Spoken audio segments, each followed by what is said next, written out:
Pensando en Voz Alta, conversación espontánea en la que se analizan los temas de actualidad, abordados bajo la perspectiva de Alfredo Mena Lagos. Pensando en Voz Alta. Buenos días, bienvenidos a Pensando en Voz Alta. Hoy tengo el gran gusto de tener con nosotros a Juan Valiente. Él es candidato a diputado por la Libertad, por el partido Arena, y quien a mí en lo personal me ha causado muy buena impresión desde que lo leía en los periódicos.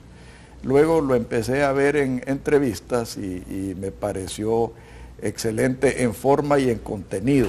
Así que tomé la decisión de invitarlo porque yo sí quiero empezar a apoyar gente joven, gente con una visión diferente, gente de futuro, y en ese sentido creo que Juan cumple todos esos requisitos.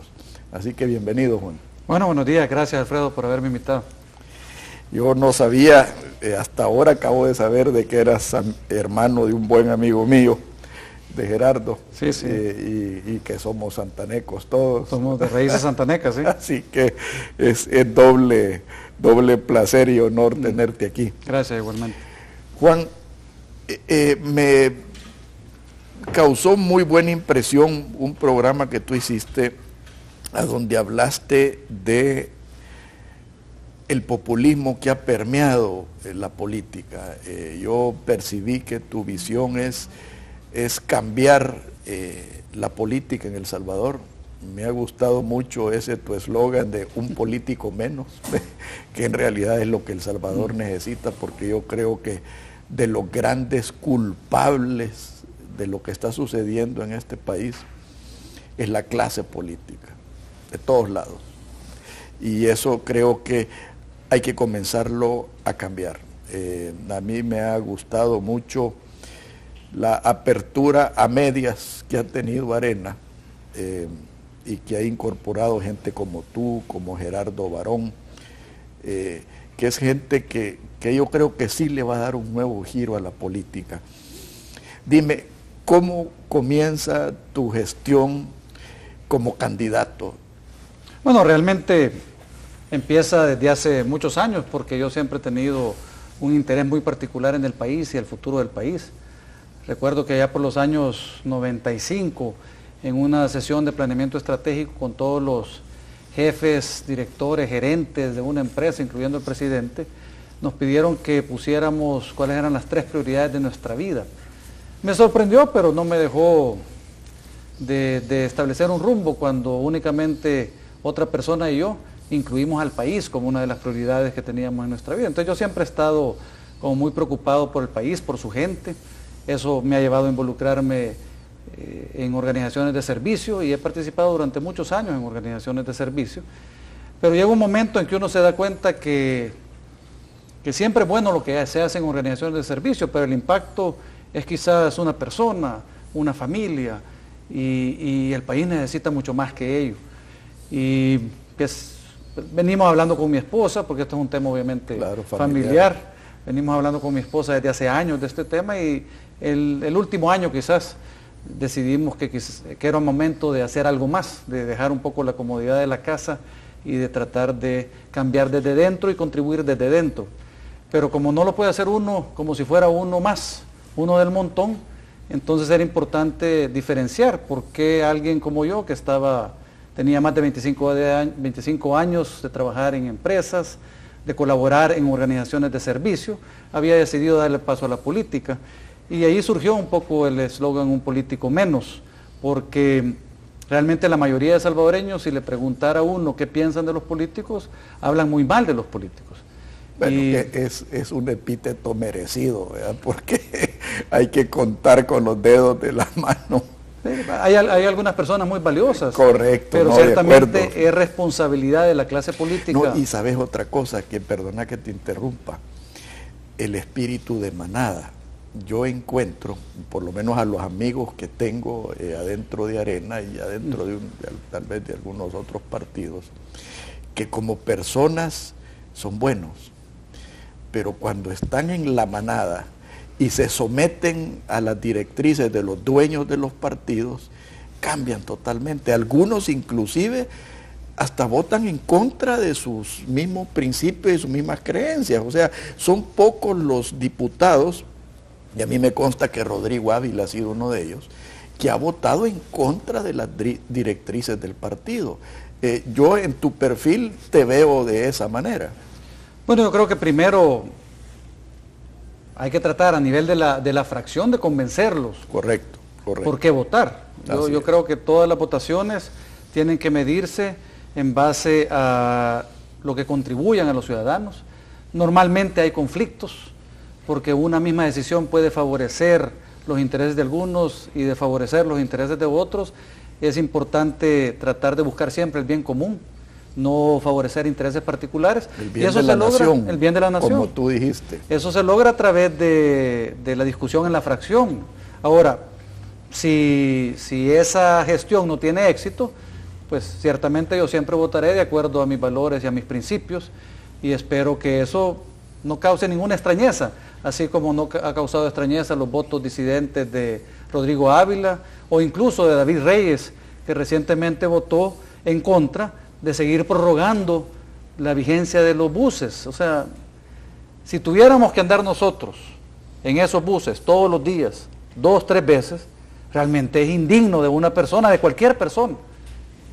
Yo no hubiera votado a favor de seguir extendiendo la vida de los buses, a pesar del problema de Citrams y de las componentes que el gobierno puede estar creando en el sector transporte. Yo creo que hay cosas que tienen que responder a la necesidad de la gente, y lo menos que podemos hacer es tratar con la mayor dignidad a nuestros compatriotas. Hablemos del proceso. Yo he sido de los que ha luchado por una apertura de Arena, una democracia interna en Arena, una transparencia en Arena. Creo que medio se está abriendo la puerta.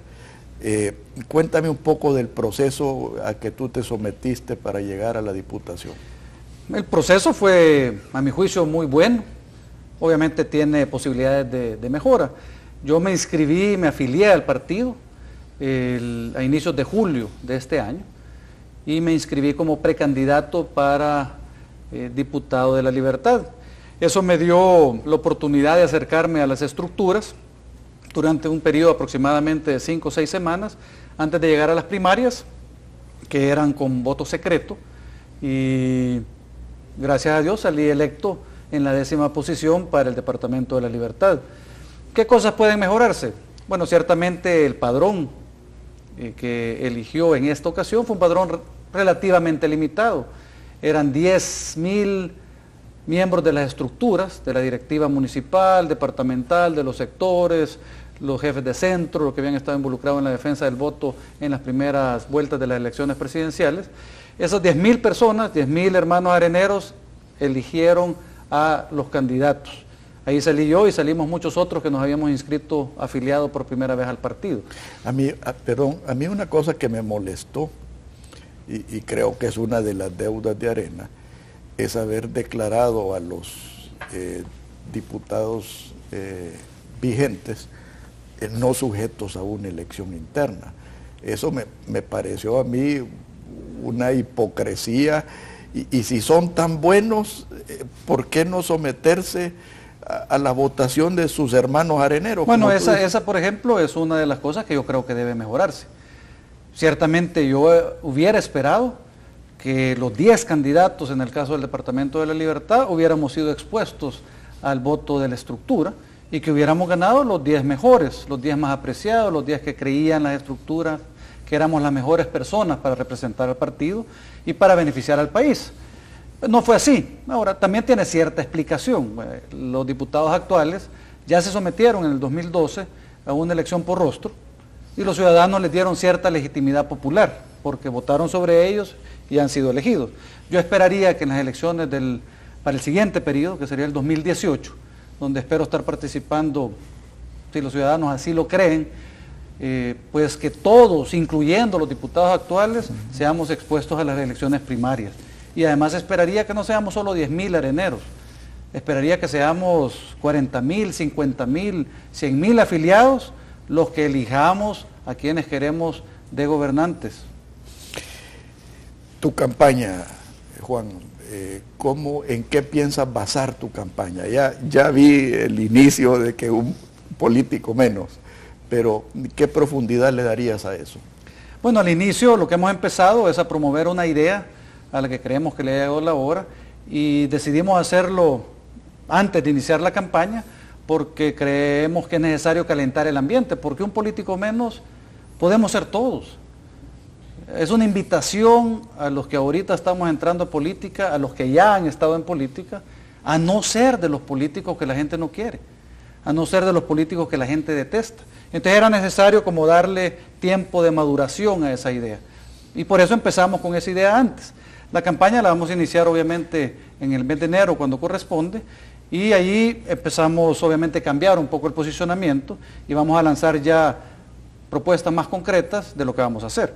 Ciertamente lo que más me apasiona a mí es la educación. Yo creo que una de las deudas grandes que tenemos como país con nuestra gente es la educación.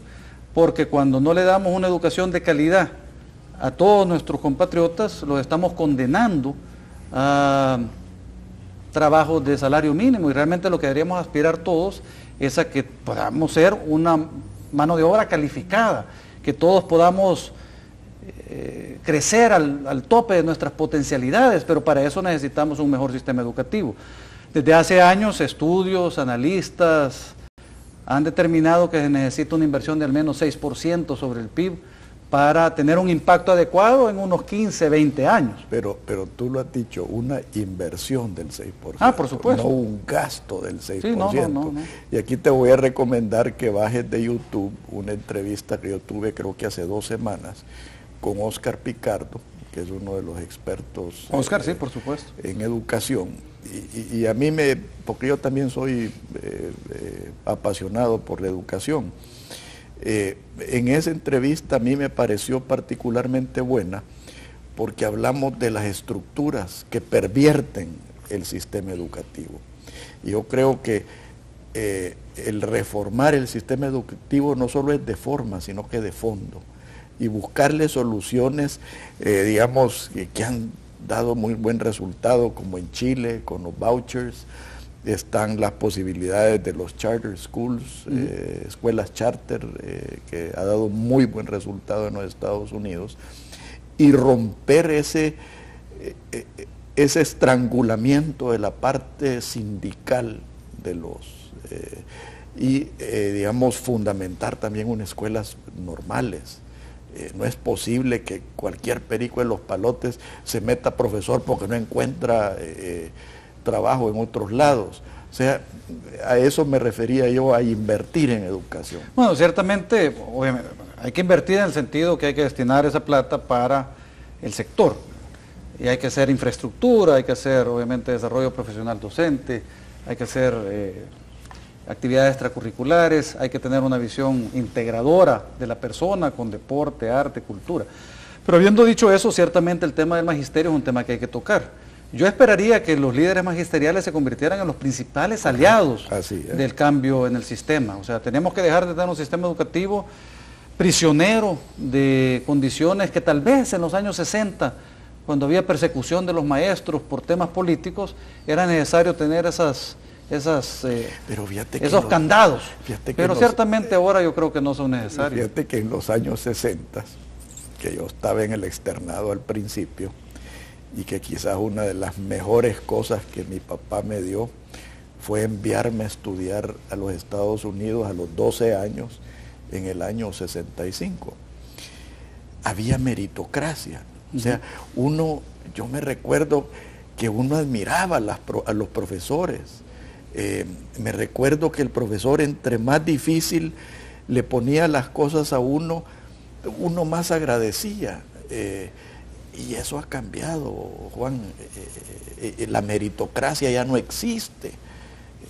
Sí, en los países, digamos, más desarrollados como Finlandia, pues sí, como las mejores personas, los mejores profesionales, los más capaces, los profesores, los seleccionan para que sean profesores. Y obviamente eso significa que hay un reconocimiento social, que hay un reconocimiento salarial adecuado. Correcto. Y que están también en un país donde los servicios sirven a la población. O sea, donde alguien confía en el sistema de educación pública, y ahí tiene a sus hijos, cuando alguien confía en el sistema de salud pública, y ahí va cuando está enfermo, Entonces, en un ambiente de ese tipo es más fácil, pero yo creo que tenemos que hacer el esfuerzo de volver a esos temas, porque si no, no vamos a salir adelante. No, y es algo que yo quisiera entrar en el segundo segmento, Juan, en lo que es la legislatura, ya el programa que tú piensas seguir, primero Dios, ya seas diputado. Por favor, no nos cambie, ya volvemos.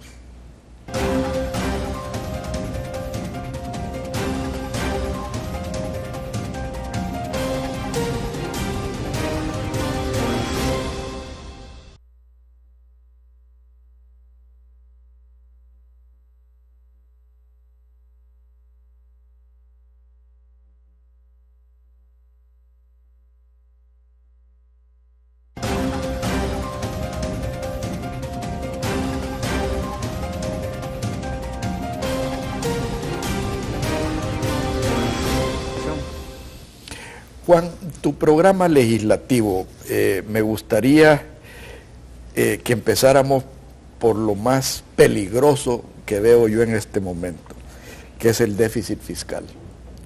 Creo que la situación económica del país está entrando en un círculo vicioso debido a que, como ya afortunadamente no tenemos el instrumento monetario, hoy queda únicamente el instrumento fiscal. El problema es que lo fiscal, o por lo menos las soluciones fiscales, muchos políticos lo ven únicamente bajo el sentido de la recaudación, pero nunca atacan el problema del gasto. Y creo yo que es el comienzo de la solución. Me gustaría conocer tu visión al respecto, Juan.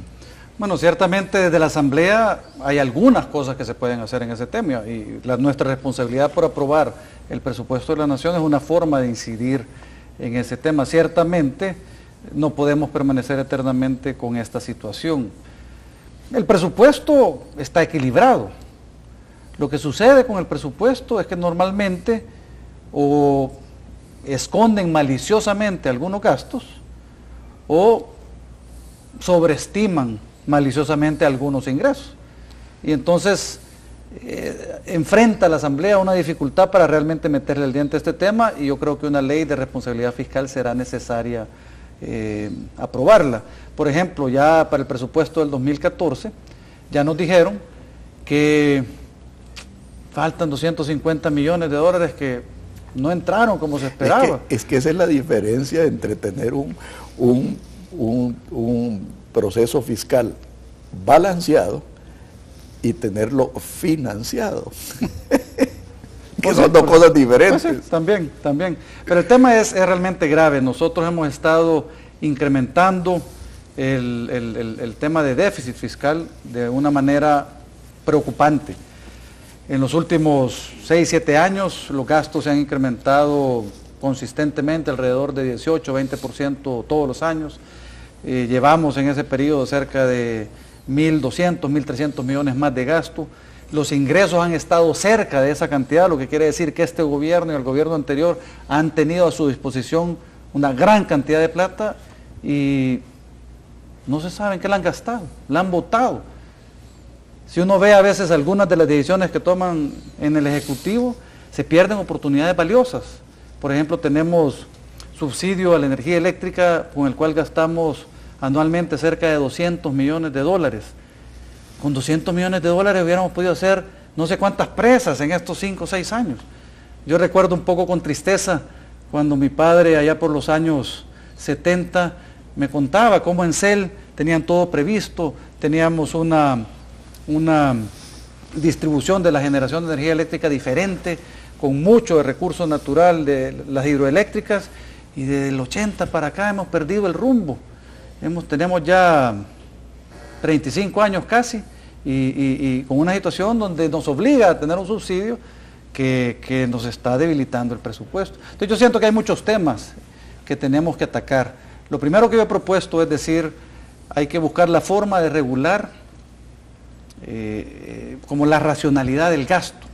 O sea, y en eso, por ejemplo, uso de ejemplo a veces el tema de los viajes legislativos.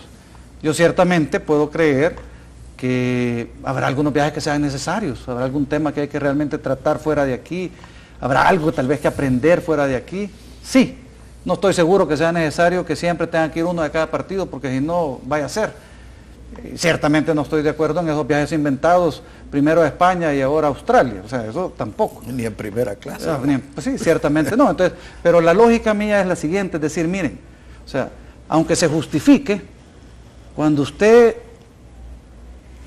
ve a la población y ve niños que siguen desnutridos, que nos están muriendo los niños, que no hay medicinas en los hospitales, o sea, yo no tengo corazón para seguir aprobando esos viajes. Y escuelas sin techo. Y escuelas sin techo, o sea, tenemos que cambiar algo. Radiopatrullas sin gasolina. Cambiar algo en nuestra mentalidad de forma que racionalicemos el gasto y lo invirtamos donde es importante. Y luego yo creo que también hay que definir prioridades, porque como país de renta media, pues no podemos hacer todo. Yo digo que lo que tenemos que hacer es educación y salud y seguridad. Esas son las 3 prioridades. Todo lo demás debe pasar a segundo plano. Es que la reunión tal era para que los de Corea del Norte y tenemos que estar en la jugada de las relaciones internacionales y no nos podemos aislar. No importa. Nuestras prioridades son educación, salud y seguridad. Si hay que sacar adelante a la gente.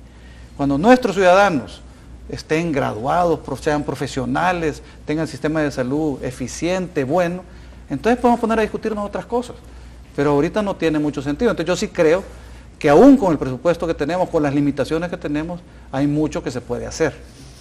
Ahora, yo el próximo tema que quería tocar contigo, Juan, es la competitividad.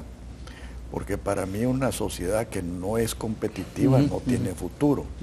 Y competitividad necesariamente pasa por una sociedad educada, por una sociedad saludable, pero también pasa por la competitividad económica. Y para mí una de las grandes deudas de Arena son los privilegios que vende y que afectan a la competitividad y al mercado. O sea, de mis temas favoritos podemos hablar del transporte aéreo, del sistema del azúcar, del problema de las medicinas, que son deudas que tiene Arena, precisamente más que la oposición, porque Arena supuestamente es el paladín de la libertad económica, de las libertades individuales, de la competencia, y muchas veces yo he sentido, yo he sido luchador en contra de eso, de que esa venta de privilegios que se ha hecho ha afectado al país. Y en este sentido yo creo que es importante empezar a hablar, Juan, de una sociedad de oportunidades. Y una sociedad de oportunidades necesariamente es contradictoria con la sociedad de privilegios. Sí, ciertamente. Hace poquito salió un artículo en uno de los periódicos nacionales donde decía que lo que necesitamos es competitividad, educación e innovación. Y sin competitividad realmente no vamos a lograr salir adelante. Y cualquier decisión que se haya tomado en el pasado, que ha sido para favorecer los intereses de unos pocos o los intereses de algún sector económico, yo creo que no es conveniente. Lo que tenemos que favorecer es tener un sistema de mayores libertades, donde haya más competencia, donde se premie realmente esa innovación, porque eso es lo que diferencia a los países exitosos en el mundo. Si nos quedamos defendiendo sectores, vamos a acabar peor de lo que estamos. Entonces, por eso yo digo que tenemos que pasar de la política de privilegios y favores a una política de responsabilidades. Correcto. Porque cuando uno gana poder, no gana privilegios, uno gana responsabilidades. Obligaciones. Obligaciones, y obligaciones con la gente, con los ciudadanos. Y entonces, yo creo que mientras mantengamos esa línea, ahorita, por ejemplo, yo siento en el grupo de candidatos a diputados que vamos por el Partido Arena, que hay mucha conciencia en ese tema de la importancia de las libertades, específicamente entre los diputados nuevos. Yo creo que entre todos. Ojalá. Siempre es posible que algunos de los buenos elementos que han estado quizás un poco invisibilizados en la clase política actual resurjan con nuevas ideas ahora que les estamos pidiendo que nos unamos todos, especialmente en la idea de un político menos. Juan, el plan nacional, porque para mí todo debe basarse en una visión de nación. Y hay una realidad que no podemos negar y que si nos metemos a negarla corremos el riesgo de que nos deje el tren. Es el tren de la globalización. Eso, tú que has estado en el sector de informática, lo que la informática ha hecho para la productividad del ser humano es enorme. Entonces, ese es un ejemplo de cómo El Salvador puede montarse en ese tren. Pero tenés que montarte en ese tren con una visión. ¿Cuál es tu visión de nación, Juan? Bueno, básicamente yo sí creo que en esos temas hay dos elementos importantes. Uno es que no podemos salir solos, aislados en Centroamérica. Yo creo que tenemos que ser mucho más efectivos en buscar la forma de cómo podemos trabajar como región, porque de hecho lo puse hace algunas semanas, lo puse en mi perfil de Facebook para obtener un poco de retroalimentación de la gente, y es algo que no termina de sonar, y normalmente la gente le dice eso no es tan importante, pero yo creo que sí es importante, que si dejamos de lado el tema de la integración, tenemos que convertirnos en una región muy parecida a la Unión Europea. Fíjate que esa es la ventaja de platicar con gente inteligente. Tú te me adelantaste al próximo punto que quería tocar, que es la regionalización. Yo siempre he sido gran amigo de la integración centroamericana, y parte de la venta de favores que se ha hecho y venta de privilegios es precisamente entorpecer la regionalización. Empezar por el costo de los tiquetes aéreos, vea, que te cueste $700 un vuelo de 20 minutos a Guatemala, ¿verdad? Luego las políticas equivocadas, especialmente de estos últimos dos gobiernos, echando al traste el CA4 y entorpeciendo el intercambio de personas y de mercaderías. Estamos en la apertura regional económica. Tú ves el ejemplo de Nicaragua, que en ciertas cosas es un ejemplo. Ves a los ingenios de Guatemala invirtiendo en Nicaragua. Aquí eso no lo podés ver, ¿verdad? Entonces, son cosas que hay que ir más allá del discurso, Juan. Sí. O sea, hay que ir, y por eso te pregunto yo por programas específicos, porque la clase política tiene esa característica de saber empañar las cosas y no entrarle a reformas específicas. Sí, ciertamente, eso es uno de los temas que hay que buscar soluciones y propuestas muy concretas. Me apasiona, por ejemplo, que tengamos candidatos interesantes para el Parlacen, como un joven, Fernando Bautista, que va por el Partido Arena, y que creo que tiene muy buenas ideas y muy buen interés. El día de ayer escribió un artículo sobre la importancia de recuperar la región centroamericana, porque lo que tuvimos en los años 50, terminamos perdiéndolo, pero yo creo que debemos empezar mínimamente por reactivar el CA4, por permitir el libre tránsito de personas en esa región, y de por lo menos, mercaderías, y de bienes. la integración fiscal, o sea, el arancel común, o sea, no podemos seguir. Y el segundo paso es cómo meterle dientes a la creación del mismo Parlacen, porque ahorita muchas iniciativas quedan engavetadas en casa presidencial de cada uno de los países y no terminan siendo acciones concretas. Necesitamos darle más dientes al Parlacen para que realmente podamos tener efectividad en un corto plazo. Fíjate que yo en ese sentido he sido abogado por una reforma profunda en lo que es el concepto del Parlacen. Una de las grandes quejas que hacen los diputados centroamericanos es que nadie les hace caso y que los ignoran. Otra gran queja es la gastadera de plata. Yo he sido amigo de que el Parlacen sea compuesto por las directivas de cada parlamento centroamericano. De esa manera nadie los puede ignorar. Segundo, que se roten en la sede del Parlacen para evitar los gastos. Tercero, generar una responsabilidad de los diputados con sus electores. Vaya, yo no sé si a ti te pasa, pero yo cuando voto por un diputado centroamericano, como que si estoy votando por un marciano, pues, porque no lo voy a volver a ver, pues, y depende de la calidad de la persona, y han habido gente de calidad en el Parlamento Centroamericano, que sí se mantienen cerca de sus votantes. Otra cosa, la perversión de que el presidente saliente es automáticamente miembro. O sea, eso es perverso, Juan. Son cosas que yo creo que se deben empezar a hablar en la próxima legislatura. Duela a quien le duela. Sí, yo creo que los ciudadanos están demandando que el Parlacen ya no exista. O exista de diferente manera. Los ciudadanos en general piden no más Parlacen, no queremos gastar el dinero, es un desperdicio. Yo he sido resistente a la idea de decirles que sí, trato de trasladar la idea de lo importante que es el tema de la Unión Centroamericana. Sin embargo, tu idea me parece fascinante. Ciertamente nos ahorramos el salario de 20 diputados del Parlacen y tenemos vía las juntas directivas de los parlamentos de cada país, pues un Parlacen mucho más sólido, mucho más fuerte, de diputados que tienen responsabilidad local y que por su posición local pueden tener un prestigio regional y pueden tratar de asegurar que las agendas se ejecuten. O sea que eso sería muy interesante, realmente buscar una reforma que se haga en ese sentido. Mira, yo te voy a contar una anécdota. Un amigo mío que era diputado de Parlacen, no por Arena, sino que por otro partido, en un programa me escuchó decir lo que te acabo de decir, ¿verdad? Y como a los 3 días me encontré con él en un cóctel y me dice, Alfredito, no hables así, por favor. Me decía que yo de esto vivo. Imagínate qué trágico. Pues sí, ese es el tema, que nosotros, por eso es que uno tiene que pensar que cuando llega a la asamblea llega por 3 años.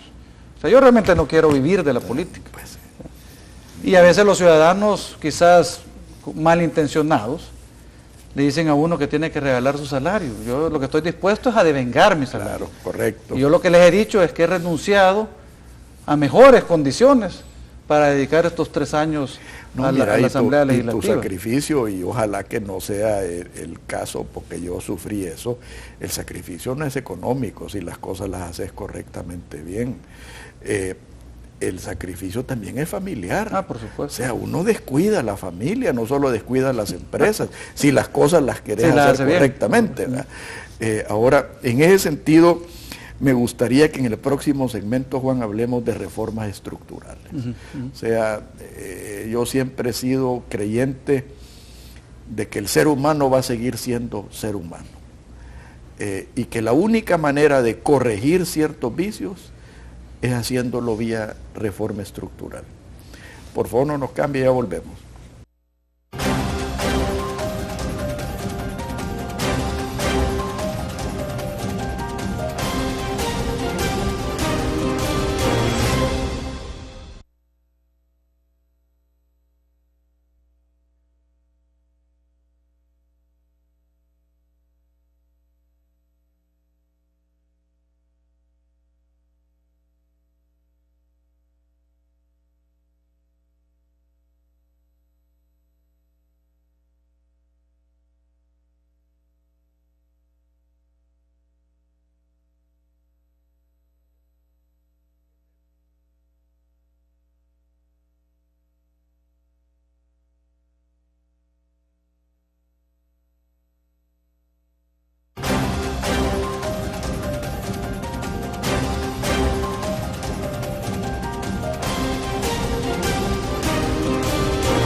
Juan, yo creo que una de las reformas más importantes es la reforma política.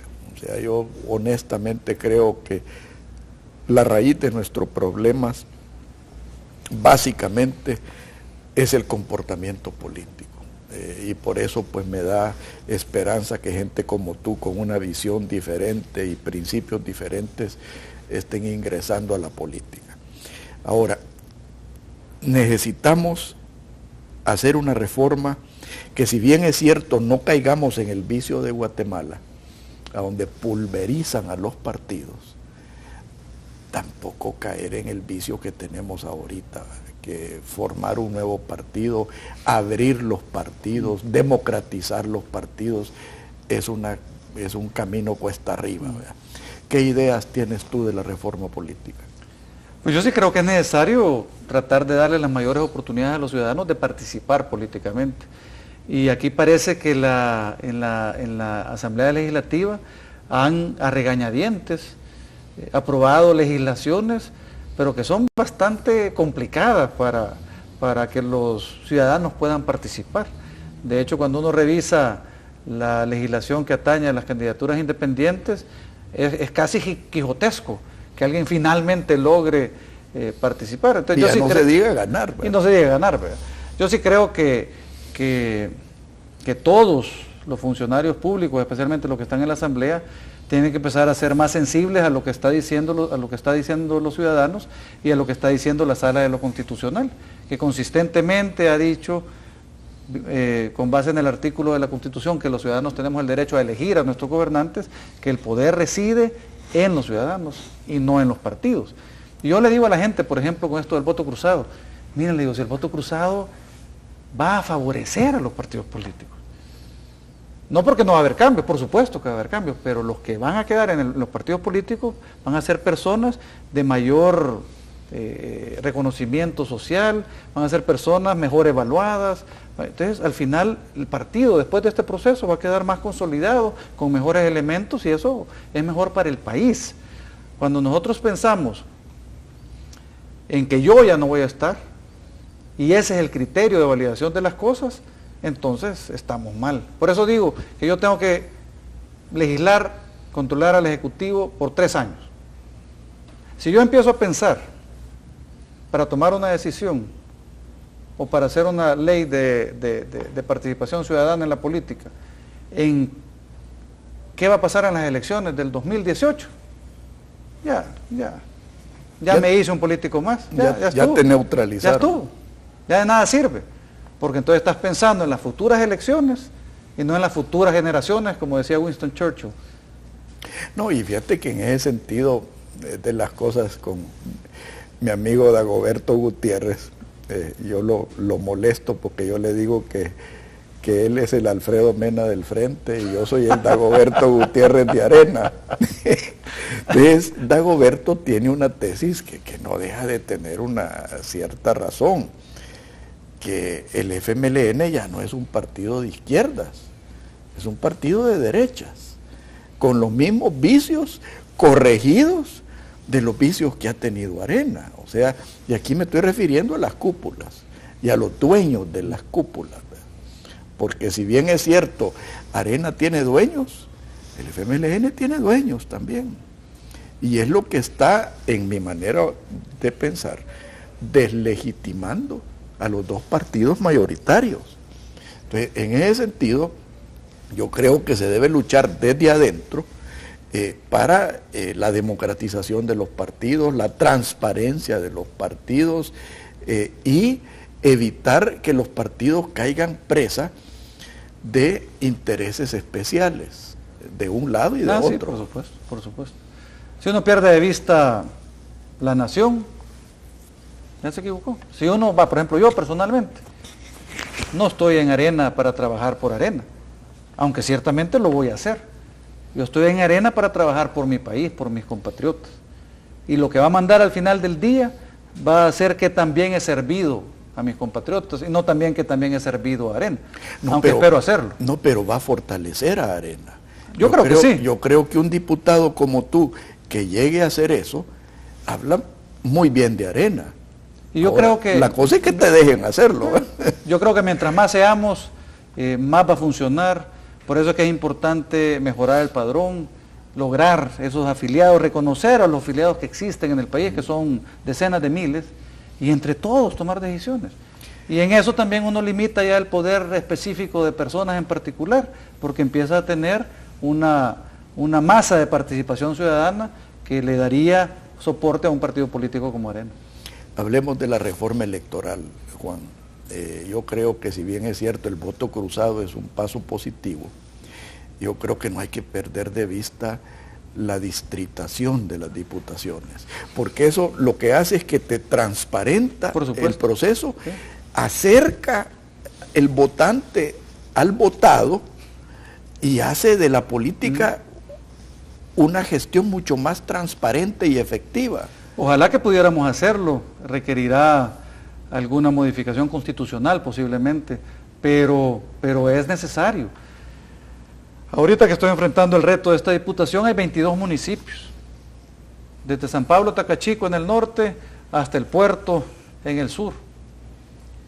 Y realmente mi relación con los distintos municipios es diferente. Y la gente cuando va a votar tiene 10 candidatos y probablemente no conoce a todos de igual manera. Y el candidato muchas veces el no candidato conoce. mucho menos a la gente. Entonces, lo ideal sería que voten solo por uno. O sea, y además ahí nos quitamos todos los líos de que el voto cruzado, la complicación de voto. No, va a haber uno de Arena, uno del Frente, uno del PDC, uno del PCS. O el independiente. O lo que sea, o un independiente, o varios independientes. Este es un distrito donde se elige un diputado para la Asamblea Legislativa. Los ciudadanos van a saber a quién pedirle cuentas y el diputado va a saber a quién rendirle cuentas, incluyendo los que no votaron por uno. Correcto. ¿O usted cree que la señora de la tiendita que quizás no vote por mí, cuando tenga un hoyo enfrente que le ha dejado los de ANDA, no me va a llamar a mí? Por supuesto que me va a llamar a mí, va a decir, usted es mi diputado. ¿Por qué? Porque responde a ese distrito. Entonces yo sí creo que esa es una progresión necesaria y que le daría también un poco de respiro a la política nacional, relativizaría las cosas, porque todos estaríamos llamados a servir a los ciudadanos de nuestro distrito, un poco a gobernar para ese sector, no tanto si es del partido o no es del partido, ya no importa, es de mi distrito, yo me debo a ese distrito y debo servirle. Y vamos a tener mejores políticos y mejores funcionarios. Pasemos al plano municipal. A mí me duele, porque yo he sido gran amigo de la descentralización desde que estuve en el gobierno, pero me duele ver ciertos municipios y ciertos alcaldes en el negocio de extorsionar a los contribuyentes y a vivir de las alcaldías. A mí me parece necesario y conveniente esto de los consejos municipales plurales. Me molestó de sobremanera inicialmente la postura de algunos en Arena de oponerse a eso. Veo que también en el Frente existe ese fenómeno, pero yo creo que hay que superar eso, Juan. Es también parte de la... Lo que yo he propuesto, aunque tiene sus riesgos, es que sí tenemos que buscar la forma de fortalecer las finanzas de los municipios. Mucho de lo que se puede lograr a través del 6% de inversión en educación tiene que canalizarse a través de los municipios. Ciertamente los temas de educación inicial, los centros de desarrollo infantil, podrían funcionar en el marco de los municipios y podríamos aumentar el FODES de forma que haya más recursos precisamente para eso. Lo que sucede es que la organización administrativa de muchas alcaldías, de muchas municipalidades, deja mucho que desear.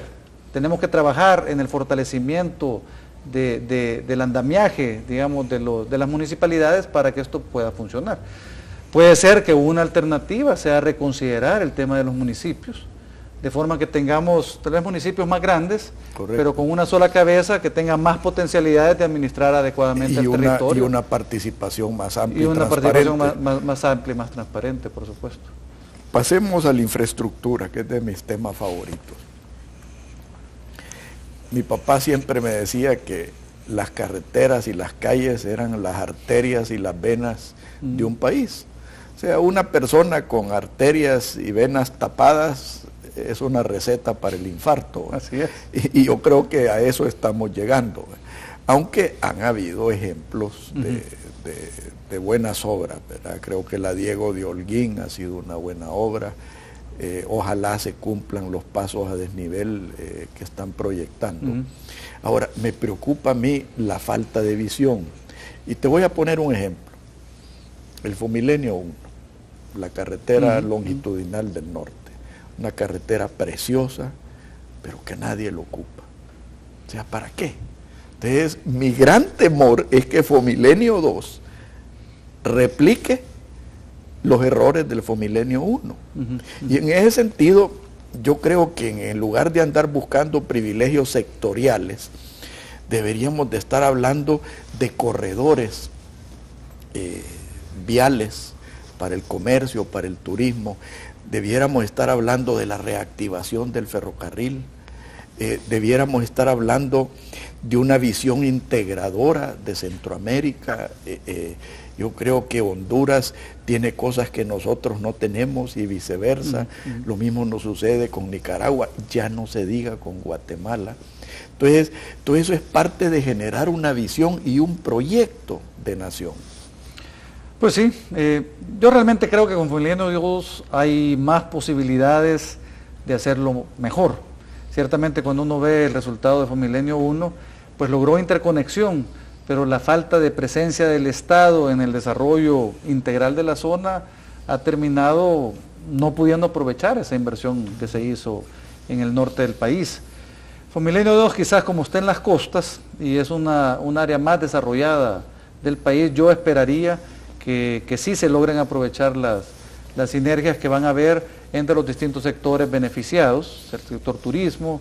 He escuchado de varios proyectos, por lo menos yo conozco 3 proyectos bastante avanzados que se van a hacer alrededor de las costas, unos en Oriente, otros aquí en La Libertad. O sea que yo no veo con tanta negatividad eso, pero ciertamente el tema al final es un poco tema de visión y falta de integración con la región. Tenemos que seguir pensando en que somos parte de una región. Si nos vamos a nuestras raíces, nosotros celebramos nuestra independencia el 15 de septiembre de 1821. Y cuando uno le pregunta al gran historiador Pedro Escalante, le dice, mire, en 1821 no existía El Salvador. Y entonces no nos damos cuenta que realmente hemos sido siempre una sola región, hemos sido la República Centroamericana, y en algún momento nos perdimos. Yo creo que tenemos que recuperar esa visión integradora, especialmente en el tema de la inversión en infraestructura, interconexiones. En lo eléctrico vamos más avanzados, pero en temas de turismo estamos un poquito desintegrados, en temas todavía de carreteras, creo que no hemos hallado la solución adecuada. Pero fíjate que en el tema eléctrico, yo creo que tu papá va a saber lo que yo estoy hablando. Que aquí hubieron momentos en que se obstaculizó el ingreso de energía más barata de Guatemala bajo el pretexto del mantenimiento de las líneas de transmisión para no afectar los contratos mal hechos que tenía el Estado salvadoreño. Entonces, en ese sentido hay gente que trabaja para sabotear lo que deberíamos de estar propiciando. Pero fíjate que a mí una de las cosas que más me preocupa, y han nombrado a mi querido primo Pedro Escalante, No sabía que era. El Escalante Mena, aunque él se pone Escalante Arce, ¿verdad? Pero creo que es un nombre artístico. Pero una de las cosas que a mí más me preocupa es lo que decía Santayana: el que no conoce de historia está condenado a repetirla. Y en ese sentido yo he escuchado gente de gobierno o de autónomas hablando del Fomilenio 2, de que se construya un hotel en el Tamarindo y por parte del Estado. Entonces cuando yo lo increpé y le dije, mira, Leo, a ti se te ha olvidado el hotel de montaña. ¿A dónde está el hotel de montaña? Estás poniendo la carreta delante de los bueyes. Entonces, ese tipo de cosas que son los populismos con que hablamos con Gloria Álvarez la semana pasada, que le hacen un tremendo daño al país, no solo por el desperdicio de recursos escasos que tenemos, sino que te hace perder el tiempo, te hace perder la visión, la ruta. Cuando yo creo que, digamos, tú vas a tener una oportunidad, primero Dios, desde la Asamblea Legislativa, de inyectarle racionalidad al debate. Tú que eres un profesional de informática, que por definición tienes una mente ordenada y una mente disciplinada, cosa que en la clase política es muy difícil encontrarla. Y si le existe, se enturbia con el entorno. Entonces, es una tarea titánica la que tú vas a tener, Juan.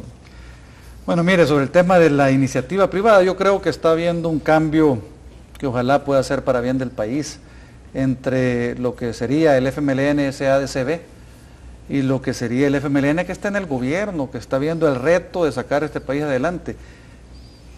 Están cayendo en la cuenta que con ideologías no vamos a sobrevivir. Y es necesario que haya esa alianza entre la iniciativa privada y lo público para salir adelante.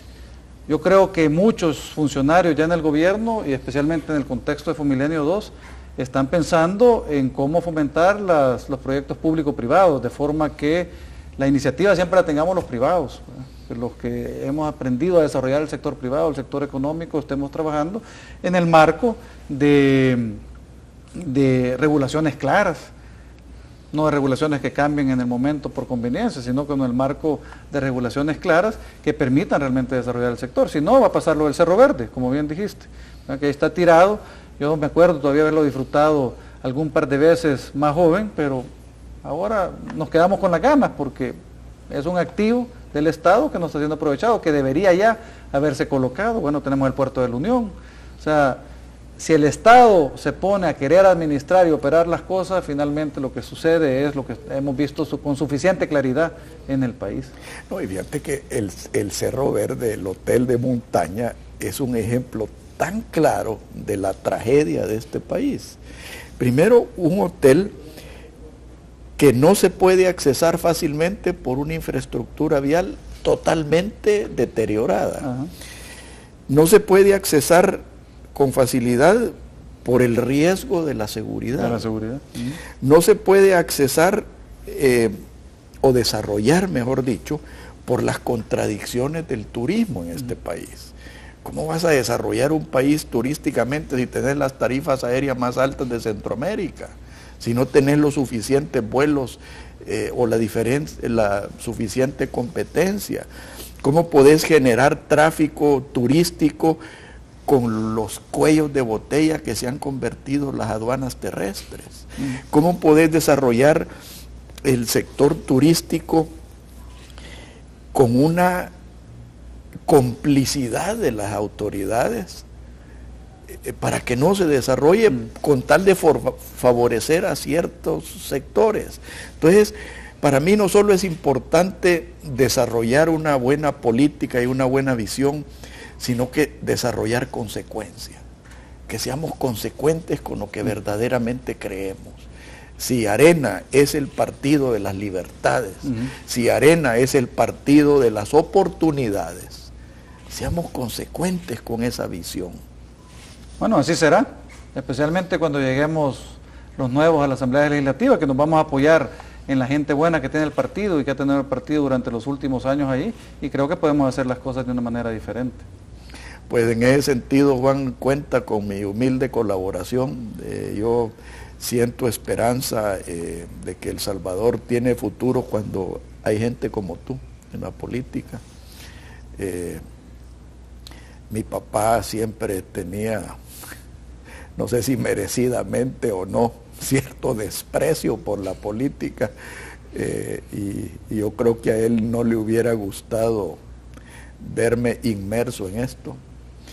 Siempre me decía, estos pueblos están condenados, me decía. Y yo siempre le decía, pero si usted está condenando al pueblo, me está condenando a mí. Y siempre me contestaba, entonces luche para cambiarlo, me decía, porque así como están condenados.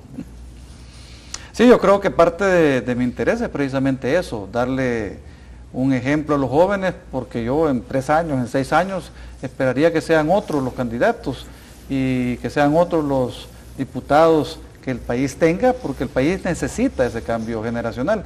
Pero ahorita lo que estamos viendo es que los jóvenes solo piensan, por lo menos 50% de los jóvenes o más, en irse del país. Y entonces parte de mi interés fue decir, no, miren, si El Salvador lo merece, ustedes deberían aspirar a quedarse en El Salvador.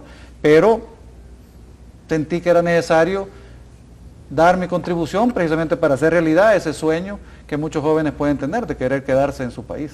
No, y fíjate que la emigración tiene una correlación directa con una sociedad de oportunidades. O sea, de nada te sirve educar a la gente si ese muchacho o muchacha no va a encontrar oportunidades. Entonces, lo que tenemos que hacer es romper ese círculo vicioso y verdaderamente generar una sociedad de oportunidades. Ha sido un gran gusto tenerte aquí de nuevo. Cuenta con mi humilde colaboración. Creo que vale la pena luchar. Te agradezco porque has tomado esa decisión. Ojalá no te vaya a costar tanto, racionalizar tu tiempo con tu familia. Es un precio que yo no estoy dispuesto a volver a pagar, pero yo ya estoy más allá. Y creo que uno tiene que contribuir a la manera de los instrumentos que uno tenga, y si esos instrumentos pueden unirse para lograr objetivos en común, bienvenido. Bueno, muchas gracias, Alfredo, muchas gracias por invitarme esta mañana y por tus cálidas palabras, que agradezco y que me motivan y me entusiasman a seguir en esta tarea. Muchas gracias, Juan. Bueno, buenos días. Que Dios los bendiga a todos. Muy buenos días. Esto fue Pensando en Voz Alta, conversación espontánea en la que se analizan los temas de actualidad, abordados bajo la perspectiva de Alfredo Mena Lagos. Pensando en Voz Alta.